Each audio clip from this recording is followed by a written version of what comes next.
Desceram muitas escadas de madeira até chegar ao porão do chalé real. Era um lugar sombrio, com poucas luzes e que lembrava muito uma prisão antiga da era vitoriana.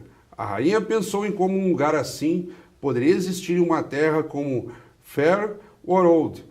Urros quebravam o silêncio do local e eram a única coisa audível. Esse é um dos trechos do livro O Canto das Fadas, obra recentemente lançada aqui em Caxias do Sul pela escritora Fernanda Bressan Capellini, que a propósito nos brinda com a sua presença. Fernanda, é uma honra tê-la conosco. Muito obrigada pelo convite. Nós temos aqui uma obra, O Canto das Fadas, que vai se basear... Eu fiz uma associação lá, aqueles contos de fadas que nos percorre séculos atrás, desde a Idade Média, vão trocando as versões e tal. E achei muito bacana a forma com que tu retomas aqueles reinos que as crianças vão... e depois os adultos também, nos desenhos animados, nos filmes e tal. A propósito, temos aí o Frozen, que fez um tremendo sucesso e tal. E aqui também tem isso, aquela trama, a rainha que é sequestrada, os crimes, os problemas de sucessão, os reinos o reino abandonado. Então eu gostaria de saber, inicialmente, antes de adentrarmos, digamos assim, no enredo da obra, de onde veio a tua inspiração para a constituição desse enredo, que ficou muito bem elaborado, ficou muito interessante. Então, na realidade, por que as fadas? As fadas eu estudei elas na minha monografia, então no meu TCC, pela Tinkerbell, no Peter Pan, desculpa, esqueci o nome dela em português. Então, eu estudei ela no meu TCC eu percebi que ela tinha uma personalidade muito diferente do que ela retratada pela Disney. Então, porque na Disney ela é toda delicada, ela é queridinha.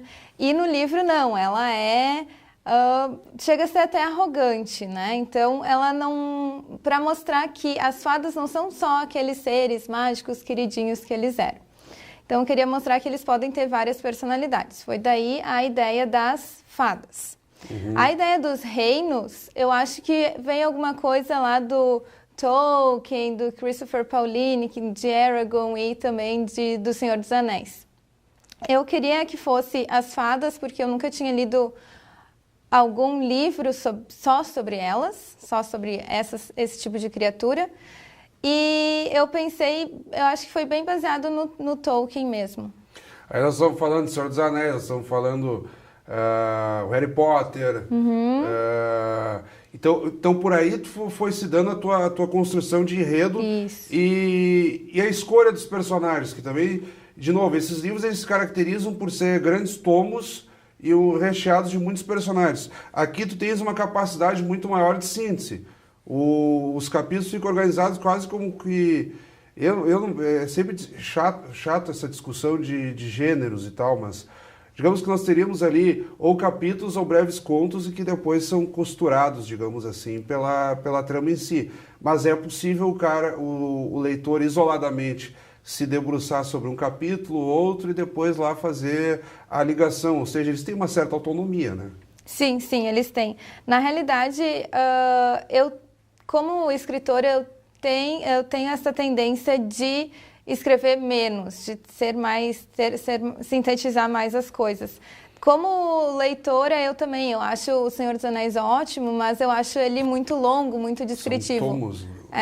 Então eu tento não descrever tanto, descrever o que eu priorizei, que foi o mundo delas, como elas eram, mas não tanto a história assim, deixei mais para a imaginação do leitor. Tu começaste falando o seguinte, que um dos teus focos de atenção do ponto de vista acadêmico, num primeiro momento, dessas histórias de aventura, é a versão original do conto de fadas e aquela que, por um motivo ou outro, e vamos citar, tu citaste, eu também vou referir, que a Disney, por exemplo, ou outros estúdios se apropriam e tentam dar, digamos assim, uma roupagem mais lúdica, ou... usando um termo lá mais soft para encantar as crianças e também se tornar vendável. Nós estamos tratando aí de grandes blockbusters, né? Quando a gente fala de Senhor dos Anéis, fala não só do livro, mas aí a adaptação para o cinema, o próprio Frozen, são filmes preparados para alta gama de vendagem e para agitar realmente as massas, a chamada indústria cultural. Como é que tu lidas com isso, dessa troca de versões? Pega lá Gato de Botas, os Três Porquinhos, quer dizer, sempre são assim, os Três Porquinhos são comidos pelo lobo mau. O Gato de Botas lá retrata uma dificuldade muito grande com a fome, que grandes povoados da Idade Média lá sofriam de não ter alimentos. Então a dramaticidade ela não é tão lúdica assim desses contos de fadas, eles sempre retratam quadros de muito sofrimento e até situações horripilantes, né? Na realidade, os contos de fadas, eles foram criados para assustar as crianças, né? Então, se tu for ver, todos eles, antes de ter aquele final feliz, eles são muito trágicos. Então, a princesa dorme por 100 anos e tem sempre a bruxa malvada. Eu tentei retratar também esse lado mais malvado de 1 ou 2 personagens aqui, mas eu acho, sim, que o cinema, ele traz essa coisa mais infantil dos contos de fadas, né? Que na realidade era para crianças, mas não era para ser para elas se divertirem, era para elas terem medo, para elas não fazerem, para realmente reprimir as crianças. Eu acho bem interessante essa volta que a gente está fazendo historicamente também, de colocar as crianças num ponto acima, né? Então elas não são mais tão reprimidas quanto elas eram antigamente, elas têm mais liberdade de expressão. E aqui nós estamos numa situação meio, porque não é nem tão água com açúcar, mas também tu não te propões a praticamente fazer um conto de fadas em formato de terror, né? Sim, eu tentei não assustar muito as crianças, mas eu tentei colocar alguns pontos que elas pudessem pensar. Então, por exemplo, a Rainha Amélia, e depois com a próxima que vai reinar, elas são mulheres. Elas são fadas, mas elas são mulheres. Então, normalmente, quem reina é um rei. Tentei também colocar a questão dos pais da Ana, né? Então, ela é adotada, o que não é comum nos contos de fadas, e os pais dela são 2 homens. Então, eu coloquei isso sutilmente para ver se as pessoas começam a compreender que a sociedade não precisa ser num quadrado, que todas as histórias precisam ter este personagem.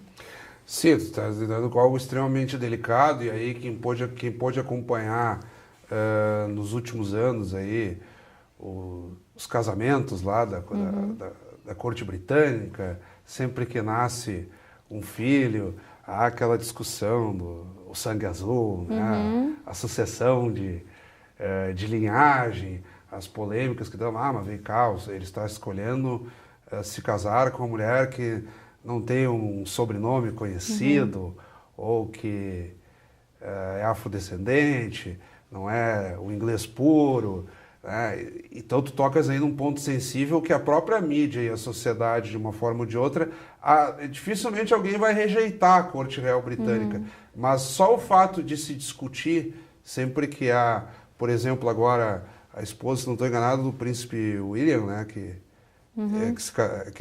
Harry se casou. O príncipe William já é mais anterior, né? O príncipe Harry. Ele tem três filhos. Exatamente. Príncipe Harry, desculpa, me equivoquei no nome. Mas, enfim, só o fato de haver essa discussão demonstra o seguinte: olha, as pessoas ficam impressionadas, ou tenderiam a rejeitar e acabam se inibindo, porque, estamos tratando da família real britânica, então precisa haver uma tolerância. Mais ou menos por aí, né? Sim, mais ou menos por aí. Na questão da Ana, eu tentei fugir um pouco dessa coisa de não ser aceito por ter sido criado em outro mundo, mas eu coloquei... também tem a questão da magia, né? Então, ela precisa ser ela para salvar o mundo, porque ela tem a magia da realeza dentro dela. Mas eu creio que na vida real não seja assim, né? Então, não precisa ser da realeza, apesar deles transformarem todas as esposas dos príncipes em duquesas, né? Então, é bem interessante isso. E continuando na própria trama do livro, há uma gravidade muito grande no sentido do vácuo de poder, né? Tu estás chamando a atenção na tua primeira fala a diversidade, o fato de um filho de dois reis, de rainhas e não necessariamente de reis no comando do reino, mas também a mecânica de vácuo de poder, ou seja, tu não pudeste sair tanto do contexto clássico que pressupõe o formato de monarquia, né? Não, eu tentei ficar bem nessa questão da monarquia, dos súditos, todos têm partes que eles dizem, ai, rainha, e ela diz, não me chama de rainha, não é assim que eu gosto de ser chamada. Mas eu tentei ficar bem na base dos contos de fadas, que sempre tem a princesa, a rainha, a bruxa malvada. Nós temos o livro elaborado, de certo modo, com um vocabulário bem elaborado, culto. É uma redação boa de se ler e que não necessariamente vai pegar crianças de tão tenras idades. Que público-alvo tu te propões aqui? Porque a história ela não é tão simples, exige um pouco que o sujeito se debruce, faça uma reflexão.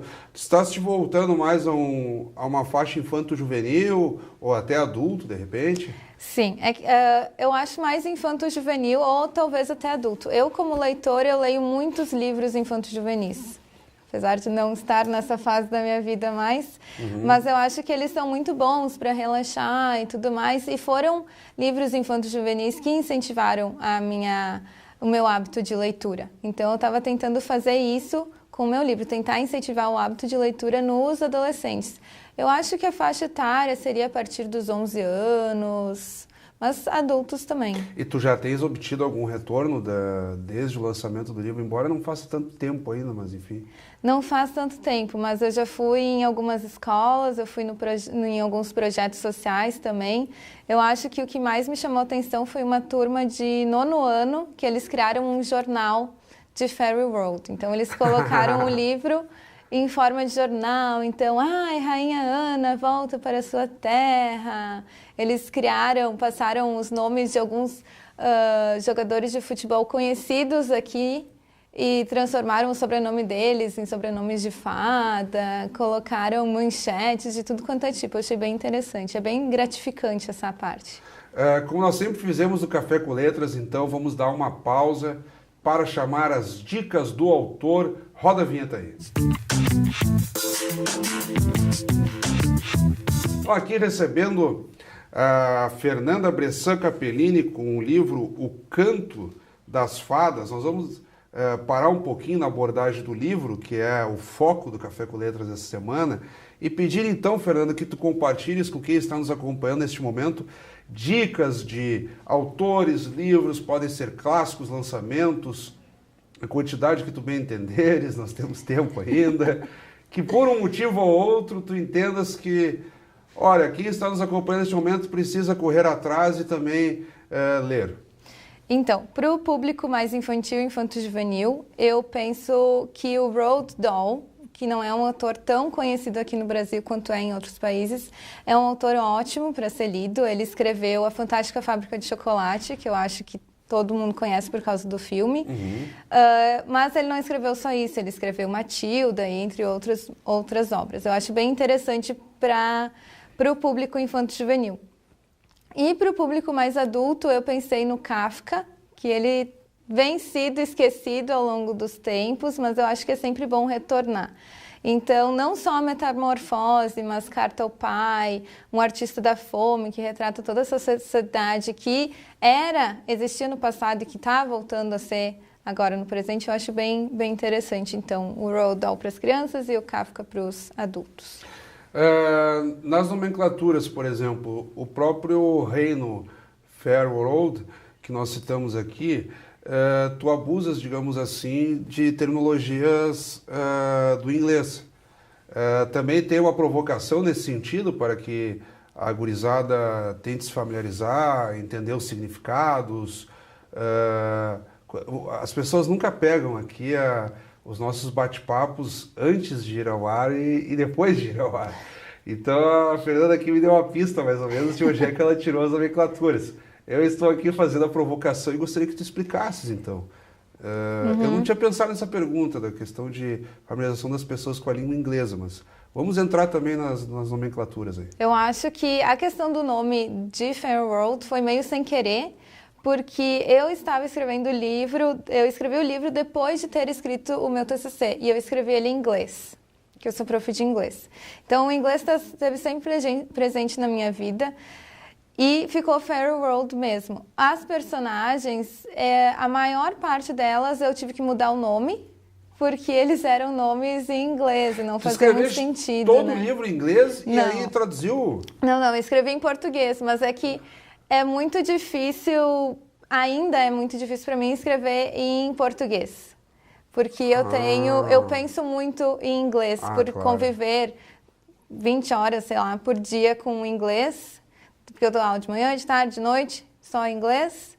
Aí chegava no fim do dia, tinha que escrever em português. Então, por todos os filmes que eu assisto, todas as séries que eu assisto, eu coloquei nomes em inglês sem perceber. Eu não percebi isso. Então, e os meus primeiros leitores, antes do livro ser publicado, eles diziam, mas por que em inglês? Tu escreveu, né? Tudo em português.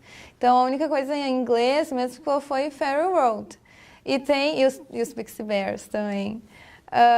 Deve ter mais alguma coisa. Mas a questão do nome do povo foi bem interessante, porque, pois é, eu não queria colocar as fadas, porque eu acho que ia ficar alguma coisa muito simples.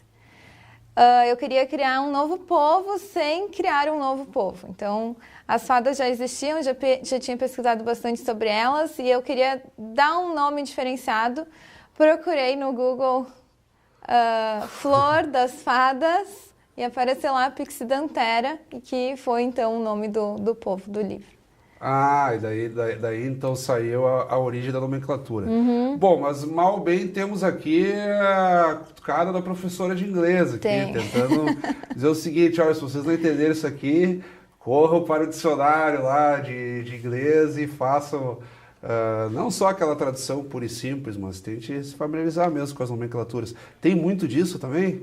Tem. Nas escolas que eu fui, as profs de inglês, que foi bem interessante, que elas disseram que normalmente elas não conseguiam trabalhar com a literatura em sala de aula. Então, normalmente os projetos de inglês em português, eles não conseguiam se unir nessa questão da literatura. E com o livro, algumas profs conseguiram, então, trabalhar com a questão tanto de Londres como com as palavras que aparecem ali. Claro, porque também se torna algo difícil tu simplesmente querer que o aluno se debruce numa obra totalmente em inglês, digamos aqui, fica um meio termo. Também ficar só fazendo tradução, daqui a pouco a criança mesmo não vai conseguir costurar, precisa ser um processo construído.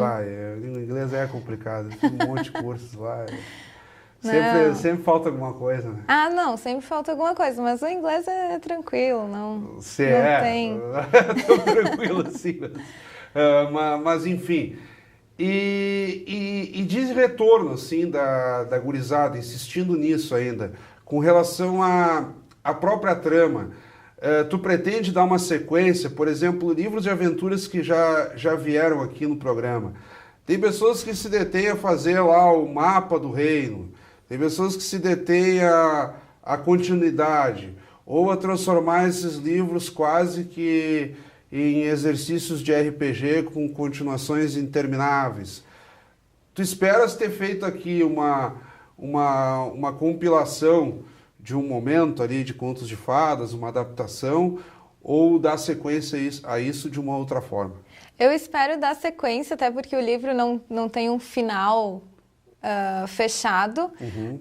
Eu tenho contato com o RPG, alguma coisa, então eu pensei em trabalhar com os elfos agora dessa vez, talvez em algum outro reino que a Ana vai visitar, mas não consegui parar e escrever ainda. Mas está na cabeça, só falta escrever.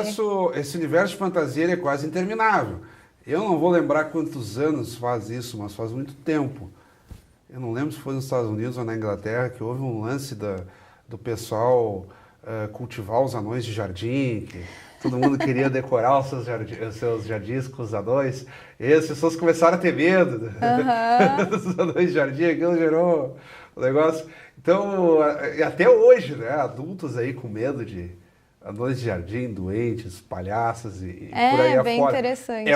É um universo que tem como tu trabalhares também, né? Tem também. Na realidade, quando a gente traz pro mundo real e sai do mundo da fantasia, tem pessoas que não conseguem separar, né? Então, já vi pessoas dizendo, cientistas dizendo que as fadas existem, que tiraram fotos das fadas. Eu acho que é na Irlanda que o pessoal, às vezes, eles veem um monte de pedra e eles acham que são as casas dos elfos, porque para eles os elfos são pequenininhos, que nem as fadas. Então eles não constroem coisas lá porque é a casa dos elfos. Então eu acho bem interessante essa ligação, né, com a fantasia e a realidade. Bom, não deixa de ser um pouco de tradição também. Também. Nós trouxemos aqui, eu acho que faz 2 semanas, o Dinarte Albuquerque Filho organizou o livro com uma coletânea de autores aí, transformando em poesia várias lendas regionais. Então, um exercício de adaptação notadamente fantástico. E as pessoas são marcadas por isso, né? São. A loira do espelho, a lagoa, que tem lá a noiva da lagoa, Boitatá, por aí afora. Então é muito interessante isso, que mal bem também se forja a cultura local, né? Principalmente interiorana, que acaba tendo impacto também na cidade e todo mundo fica envolvido nesse contexto. Nós estamos na reta final do programa. Eu gostaria que tu também aproveitasses aí para anunciar, tu tens alguns outros lançamentos em vista, estamos nos aproximando da própria Feira do Livro aqui de Caxias do Sul. A propósito, a nossa próxima entrevista já será na casa da patrona da Feira do Livro, a nossa querida amiga Rejane Reck, notável escritora, uma querida mesmo. Então ela será nosso próximo foco. Então nós já entramos num clima de Feira do Livro. Como é que tu estarás inserida nesse contexto? Na realidade, nesse ano eu não vou participar da feira, mas no ano passado eu participei e foi muito legal. Esse ano eu pretendo participar como leitora, então ir bastante nessas oficinas, nas sessões de autógrafos. Eu acho bem interessante que a feira tem toda essa gama, não só de literatura, mas também de teatro para crianças. Eu acho bem interessante. E ainda do próprio livro, para não cometer spoiler, porque já tiveram escritores aqui que saíram, entre aspas, assim, de cara comigo. Pô, o Fábio foi lá e contou meu livro e tal. Tu já disseste que o livro não está notadamente acabado, digamos assim. Ficam margens ali, assim. Que ponto clímax que tu gostaria ainda de destacar de uma forma ou de outra? Nós já falamos dos problemas de sucessão no reino, nós já citamos alguns nomes de personagens, disputas, peculiaridades entre reis e rainhas. Tu contextualizas de forma a referir à era vitoriana, que é muito impactante no contexto europeu. Então o livro também tem esse caráter de contexto histórico. Talvez tu quiseres colocar nesse sentido, não sei. Na realidade, quando eu escrevi o livro, eu estava indo muito atrás da história, das histórias. Então, eu fui atrás da história tanto de Peter Pan quanto de Alice no País das Maravilhas. Tanto que Fairy Road fica embaixo de Kensington Gardens, que é onde fica o País das Maravilhas. Então, eu acho bem interessante as pessoas prestarem atenção, não, óbvio que só não no meu livro, mas também nesses clássicos infantis, para ir atrás da história, para descobrir que também Peter Pan existiu, que Alice também existiu. Então, tem vários detalhes dos clássicos no meu livro. Eu quero mais uma vez te cumprimentar, Fernanda, também pelo teu comprometimento de pesquisa, de construção. Acho que principalmente nessa tua última manifestação, o livro também serve como uma provocação para que as pessoas mergulhem em outras obras do gênero. Gostei demais da leitura e fica aí um espaço aí de breves segundos para que tu faças as tuas considerações, digamos assim. Então, eu espero que quem não tenha contato com o livro possa ter, e eu sempre estou aberta para qualquer sugestão também de escrita, alguma ideia. Bem interessante quando eu vou nas escolas, as crianças me sugerem o que eu posso fazer. Eu acho bem interessante essa coisa. Muito obrigado. Obrigada. Acabamos de conversar, então, com a Fernanda Bressan Capellini. ela que acaba de lançar aqui em Caxias do Sul o livro O Canto das Fadas, obra recentemente lançada aqui então em Caxias do Sul e que é a pauta do Café com Letras desta semana. Como sempre, também convidamos a todos que continuem acompanhando a nossa programação. Até o nosso próximo encontro.